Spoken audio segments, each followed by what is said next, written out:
سلامونه درنو لیدونکو، هیله ده چې ټول به راته روغ او جوړ یې.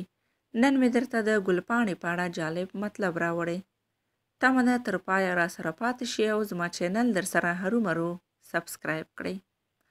وایي پنجاب همیشه د پښتنو سره ظلم کړی، خو اوس دا ظلم تر پښتنې مشهورې سندرغاړې ګلپاڼې هم ورسېده.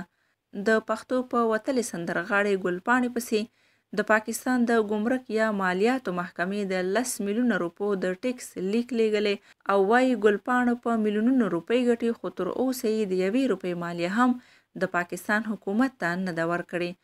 ګلپاڼې رسنیو ته ویلي، زما زړه خو ډیر سخت خفه شي چې د پښتونخوا نه بهر هنرمندان د ورځې په کروڑونو روپۍ ګټي، خو په هغوی پسې دومره درانه ټیکسونه نه لیږل کیږي او دهشتګردي او ناامنې ځپلې پښتون فنکار نه 1 کروڑ روپۍ مالیه غوښتل کیږي.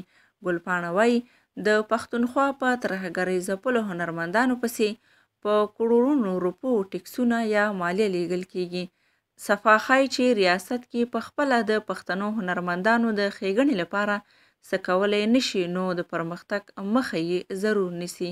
ګلپاڼې زیاته کړه چې د پنجاب حکومت دې د پښتنو سره تبعیضي چلند نه لاس واخلي، ګنې پښتانه هم د چا نه کم نه دي او د هر شي ځواب ویلی شي.